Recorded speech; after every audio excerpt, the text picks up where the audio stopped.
देखो तंबूली, तुम हमारे शिरडी में बड़े जाने माने पहलवान हो। आसपास के 10 गांव में तुम्हें हराने वाला कोई नहीं है।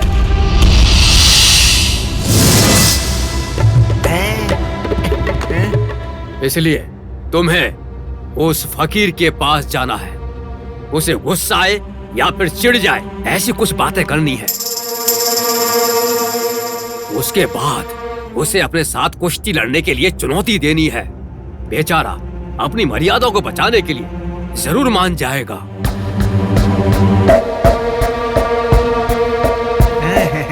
कुश्ती ना जानने वाला वो फकीर तुम्हारे खेल के दांव पेच के सामने हार जाएगा या फिर वो मर जाएगा। सही कहा। और उसके बाद वो फकीर अपना अपमान सहन नहीं कर पाएगा और ये शिरडी छोड़कर चला जाएगा। आप सही कह रहे हैं, लेकिन क्या वो फकीर मुझसे कुश्ती करने के लिए तैयार होगा कि नहीं होगा? वो हाँ, फकीर इन सब बातों के लिए नहीं मानेगा। बंद रखो अपना, नहीं तो ऐसा मारूंगा कि बत्ती सी बाहर आ जाएगी। मूर्ख कहीं का। बोली साहब देखो तंबूली, उस फकीर से बात किए बिना हमें ये नहीं मानना चाहिए कि वो तुम्हारे साथ कुश्ती नहीं करेगा या फिर वो कुश्ती के लिए नहीं मानेगा। इसलिए तुम एक काम करो, तुम द्वारका में जाकर उस फकीर बाबा से एक बार जाकर मिल लो, अपने साथ कुश्ती लड़ने के लिए मनाओ, वो जरूर मानेगा। मुझे इस बात का पूरा विश्वास है। लेकिन मुझे इसका विश्वास नहीं है। मूर्ख नालायक कहीं का। देखो तंबूली, इसकी बात मत मानो।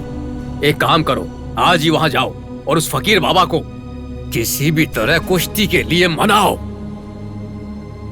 ठीक है, मैं अपनी तरफ से कोशिश कर ही लेता हूँ। तंबोली, कोशिश करूंगा, देखते हैं क्या होगा। ऐसी छोटी मोटी बातें नहीं चाहिए।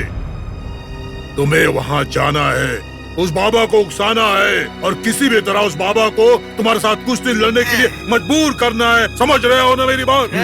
तो ठीक है, मैं अभी जाकर उससे बात करता हूँ और उसे उकसाता हूँ। हाँ, ये हुई ना बात।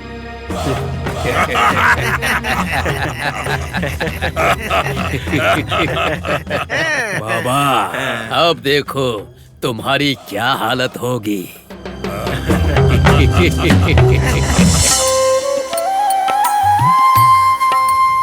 बाबा, इस बार आपके आशीर्वाद से फसल और बारिश भी बहुत अच्छी हुई है।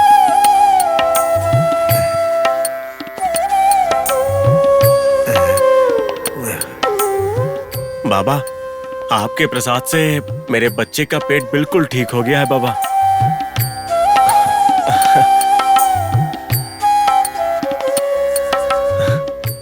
मैं चलता हूँ बाबा।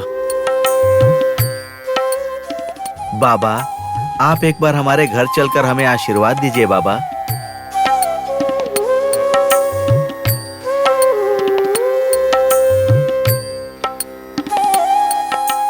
आपको हमारे घर भी आना है बाबा।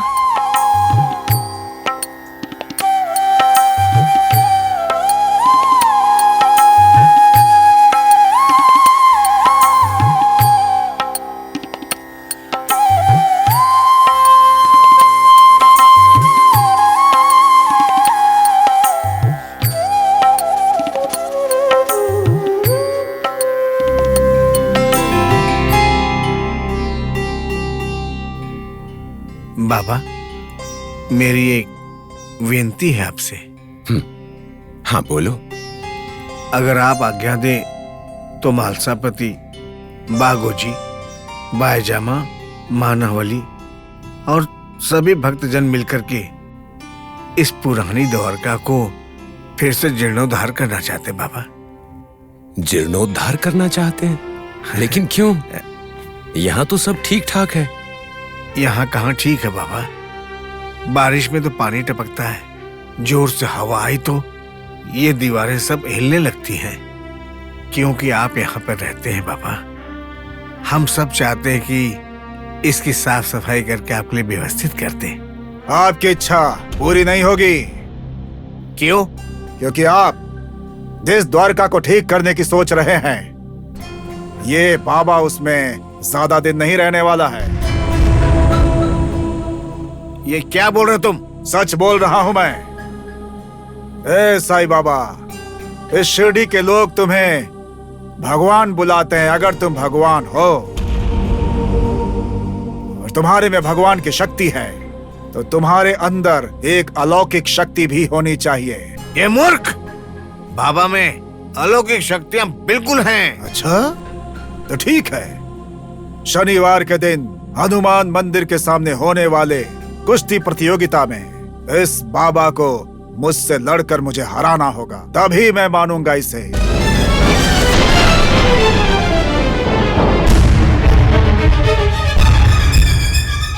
क्या ये तुम्हारे बाबा से हो पाएगा? हा? बस इतनी सी बात है। तुम्हारे इस पाप का और बुरे ख्यालों का बाबा शनिवार को जरूर जवाब देंगे और आएंगे, तुम्हारे साथ कुश्ती करेंगे। श्याम, भला मैं ये कुश्ती कैसे कर पाऊंगा? मैं तंबूली जितना बलशाली नहीं हूं। आप रहने दीजिए बाबा। इन दुराचारियों का खेल इस शिरडी में बहुत ज्यादा हो चुका है। इनके दुष्कर्मों पर पर्दा डालना जरूरी है, इसीलिए इनके साथ कुश्ती लड़ना जरूरी है बाबा। तुम्हारा ये फकीर बाबा अभी से डर गया है। ये मुझसे कुश्ती क्या लड़ेगा, डरपोक कहीं का। तंबूली, तुम्हारी बहुत इच्छा है ना मुझसे कुश्ती लड़ने की? ठीक है, श्याम और अपने लिए भले ही ना सही, पर तुम्हारे लिए मैं जरूर कुश्ती लड़ूंगा। मैं शनिवार को अवश्य आऊंगा। चलो। बाबा, आखिर आप मान गए, मुझे बहुत खुशी हुई बाबा। हे राम। माता, आपका फकीर आया है। दिया जलाने के लिए थोड़ा सा तेल देंगे?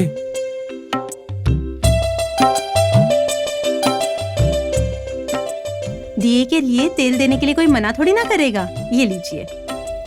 बहुत खुशी हुई माता।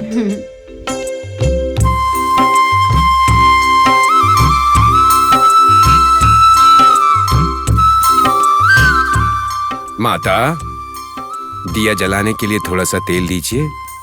प्रणाम बाबा। लीजिए बाबा। भगवान आपका भला करे। प्रणाम बाबा।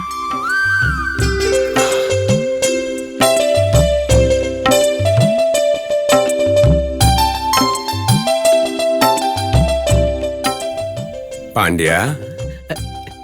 नमस्कार बाबा, मैं आपकी क्या सेवा कर सकता हूँ? इस गरीब की दुकान पर साक्षात परमात्मा आ गए हैं। मैं कहां से परमात्मा हूं? मैं तो साधारण सा फकीर हूं। पांड्या, दिया जलाने के लिए थोड़ा सा तेल दोगे? थोड़ा सा। भगवान की पूजा के लिए कौन मना करेगा? अभी देता हूँ बाबा। हाँ।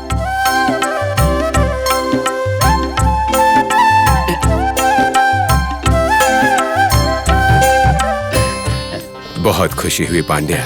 भगवान तुम्हारा भला करे। तुम्हारे घर में हमेशा खुशी का दिया जलता रहे। सब आपका आशीर्वाद है बाबा। हे राम।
रहा है।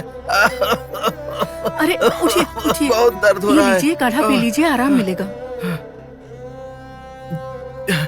मुझे ऐसा लगता है कि मेरे मरने के बाद ये रोग ठीक होगा। अरे रे, ये दर्द मुझसे सहन नहीं हो रहा है। इस दर्द से अच्छा ये होता कि मैं मर जाता। ये क्या बोल रहे हैं? ऐसी अशुभ बातें मत कीजिए। आपको कुछ हो गया तो मेरा और मेरे बेटे का क्या होगा? आप बिल्कुल चिंता मत कीजिए, भगवान आपको ठीक करेंगे। कोई भगवान ठीक नहीं करेंगे। मैं एक वैद्य होने के बावजूद भी इस समस्या का निवारण नहीं कर पा रहा हूँ, और तुम उस भगवान की बात कर रही हो जो दिखाई नहीं देता है। मेरे भाई, भगवान पर भरोसा रखो, वो अवश्य सब कुछ ठीक करेंगे। आइए तहसीलदार साहब, आइए। आप जैसा कहते हैं, अगर भगवान होगा तो मेरी ये पीड़ा दूर कर देगा, नहीं तो मुझे भगवान के ऊपर कोई भरोसा नहीं है। क्यों मन दुखी करते हो मेरे भाई? देखो, शिरडी में साईं बाबा नाम के एक इंसान है,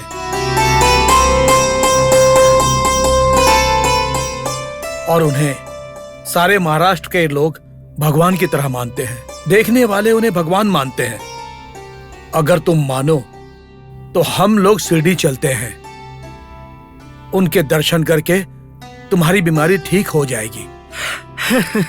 अरे तहसीलदार साहब, क्या कह रहे हैं? लोगों से भीख मांगकर पैसे जमा करने वाला और घर घर जाकर भीख मांगने वाले उस फकीर के बारे में मुझे पता है। इतनी विद्या सीखने के बाद मेरे जैसे एक वैद्य को इस समस्या से वो फकीर कैसे बचा सकता है? देखिए, उस फकीर के बस की बात नहीं है। नहीं नहीं, ऐसी बात मत करो मेरे दोस्त। वो बाबा भगवान है। वो आपका विश्वास है, अंधविश्वास है। वो बाबा तो सामान्य फकीर है। नहीं नहीं, बाबा तो भगवान है।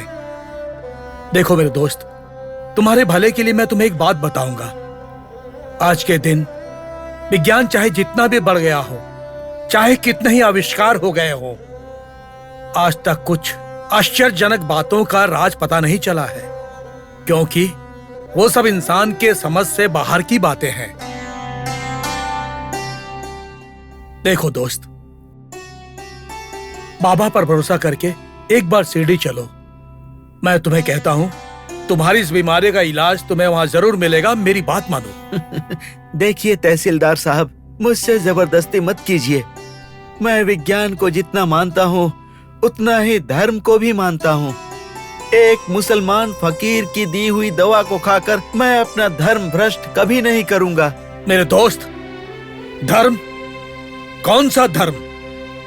धर्म के नाम पर जान गंवाकर पत्नी और बेटे को अनाथ करना चाहते हो? देखो दोस्त, बाबा की कोई जात नहीं है, धर्म भी नहीं है। लेकिन मेरे लिए जाति और धर्म दोनों के मायने हैं। उसे उठाओ और अपने सर से बांध लो। देखो दोस्त, तेरा जीवन बचाने के लिए बोल रहा हूं। देखो, बिना कुछ बोले मेरे साथ शिरडी चलो।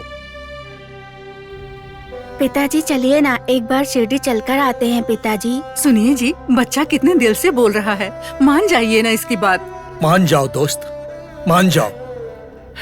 ठीक है, अगर मेरे शिरडी जाने से आप लोगों को खुशी हो रही है तो मैं चलूंगा, लेकिन एक बात याद रखिएगा, मैं अपने मन के विरुद्ध जा रहा हूँ। देखो दोस्त, एक बार शिरडी चलकर देखो, उसके बाद तुम भी बाबा के भक्त बन जाओगे। चलो देखते हैं कि आपका वो बड़ा फकीर मेरी इस बीमारी से मुझे कैसे छुटकारा दिलाता है। सुनिए जी, भाई साहब इतना कह रहे हैं तो अभी हम लोग शिरडी के लिए निकलते हैं। चलिए, तैयार हो जाओ बेटा जल्दी से।